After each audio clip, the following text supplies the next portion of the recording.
ಓಂ ಶ್ರೀ ಗುರುಭ್ಯೋ ನಮಃ. ಫ್ರೆಂಡ್ಸ್, ಎಲ್ಲರಿಗೂ ನಮಸ್ಕಾರ.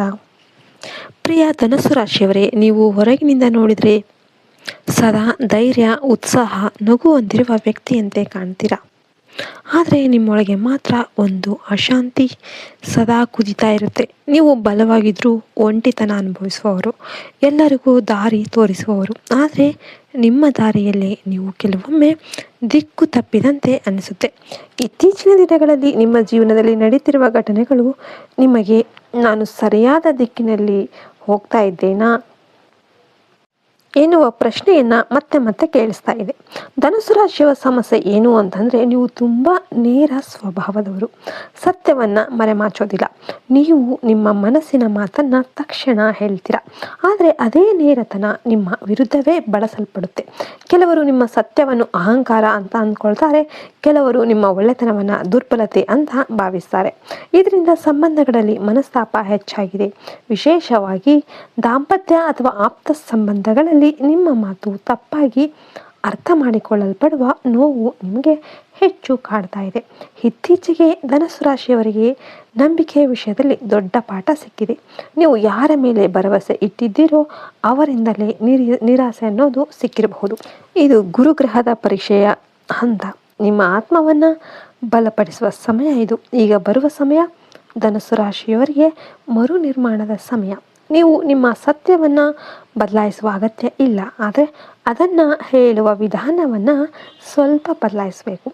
ಎಲ್ಲರನ್ನ ಸಂತೋಷಪಡಿಸಲು ಹೋಗಿ ನಿಮ್ಮ ತತ್ವಗಳನ್ನು ತ್ಯಜಿಸೋದಕ್ಕೆ ಹೋಗಬೇಡಿ. ನಿಮ್ಮ ಜೀವನದ ದಿಕ್ಕು ನಿಮ್ಮ ಕೈಯಲ್ಲೇ ಇದೆ. ದಾಂಪತ್ಯ ಜೀವನದಲ್ಲಿ ಧನುಸು ರಾಶಿಯವರು ಒಂದು ಮಾತು ನೆನಪಿಡಬೇಕು. ಪ್ರೀತಿ ಅಂದರೆ ಸ್ವಾತಂತ್ರ್ಯಕ್ಕೂ ಗೌರವ ಕೊಡೋದು. ನೀವು ಬದ್ಧತೆಯೊಳಗಿದ್ರೂ ನಿಮ್ಮ ಆತ್ಮ ಸ್ವತಂತ್ರವಾಗಿರಬೇಕು. ನಿಮ್ಮ ಭಾವನೆಗಳನ್ನು ಹಂಚಿಕೊಳ್ಳುವಾಗ ಎದುರಿನ ವ್ಯಕ್ತಿಗೆ ಸ್ಥಳ ಕೊಡಿ, ಆದರೆ ನಿಮ್ಮ ಸ್ವಾಭಿಮಾನವನ್ನು ಕಳೆದುಕೊಳ್ಳೋದಕ್ಕೆ ಹೋಗಬೇಡಿ. ಪರಿಹಾರದ ದೃಷ್ಟಿಯಿಂದ ಧನುಸು ರಾಶಿಯವರಿಗೆ ಗುರುವಿನ ಶಾಂತಿ ಬಹಳ ಮುಖ್ಯ. ಪ್ರತಿ ಗುರುವಾರ ಬೆಳಿಗ್ಗೆ ಸ್ನಾನದ ನಂತರ ಹಳದಿ ಬಣ್ಣದ ಬಟ್ಟೆ ಧರಿಸಿ ತುಪ್ಪದ ದೀಪ ಹಚ್ಚಿ ಓಂ ಗುರುವೇ ನಮಃ ಅಥವಾ ಓಂ ಬೃಹಸ್ಪತಿಯೇ ನಮಃ ಅಂತ 21 ಬಾರಿ ಜಪಿಸಿ. ನಂತರ ನಿಮ್ಮ ಜೀವನಕ್ಕೆ ಸರಿಯಾದ ದಿಕ್ಕು ಕೊಡು ಅಂತ ಪ್ರಾರ್ಥನೆ ಮಾಡಿ. ಇದು ನಿಮ್ಮ ಒಂದು ನಿರ್ಧಾರ ಶಕ್ತಿಯನ್ನು ಬಲಪಡಿಸುತ್ತೆ. ಮತ್ತೊಂದು ಸಣ್ಣ ಪರಿಹಾರ, ಪ್ರತಿದಿನ ಬೆಳಿಗ್ಗೆ ಸೂರ್ಯನಿಗೆ ನೀರು ಅರ್ಪಿಸಿ ಮನಸ್ಸಿನಲ್ಲಿ ನನ್ನ ದಾರಿಯನ್ನು ಸ್ಪಷ್ಟಪಡಿಸುವಂತ ಕೇಳಿ. ಇದು ನಿಮ್ಮ ಆತ್ಮವಿಶ್ವಾಸವನ್ನು ಹೆಚ್ಚಿಸುತ್ತೆ. ಒಂದು ಸತ್ಯ ಧನುಸು ರಾಶಿಯವರೇ, ನೀವು ನಿಂತುಕೊಳ್ಳುವ ದಿಕ್ಕು ಸರಿ ಇದ್ದರೆ ಸಂಪೂರ್ಣ ಜಗತ್ತು ನಿಮ್ಮ ಹಿಂದೆ ಬರುತ್ತೆ. ನೀವು ಈಗ ಅನುಭವಿಸ್ತಾ ಇರುವ ಗೊಂದಲ ಶಾಶ್ವತ ಅಲ್ಲ. ಇದು ನಿಮ್ಮ ಮುಂದಿನ ದೊಡ್ಡ ಏರಿಕೆಗೆ ಮುನ್ನ ಬರುವ ಹಂತ ಮಾತ್ರ. ನಿಮ್ಮ ಜೀವನದಲ್ಲಿ ಮತ್ತೆ ಉತ್ಸಾಹ, ಮತ್ತೆ ಸ್ಪಷ್ಟತೆ, ಮತ್ತೆ ಧೈರ್ಯ ಬರುತ್ತೆ.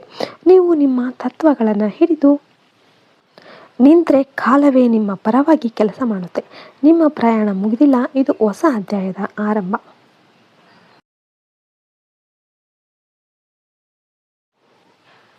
ವಿಡಿಯೋ ಇಷ್ಟ ಆದರೆ ಲೈಕ್ ಮಾಡಿ, ಶೇರ್ ಮಾಡಿ, ಸಬ್ಸ್ಕ್ರೈಬ್ ಮಾಡಿ. ಮತ್ತೆ ಇನ್ನೊಂದು ವಿಡಿಯೋದಲ್ಲಿ ಸಿಗೋಣ ಎಂದು ಹೇಳ್ತಾ ಈ ವಿಡಿಯೋನ ಮುಗಿಸ್ತಾ ಇದ್ದೇನೆ. ಜೈ ಹಿಂದ್, ಜೈ ಭಾರತ್ ಮಾತೆ. ಹರಿ ಓಂ ತತ್ಸತ್. ಸರ್ವೇ ಜನೋ ಸುಖಿನೋ ಭವಂತು.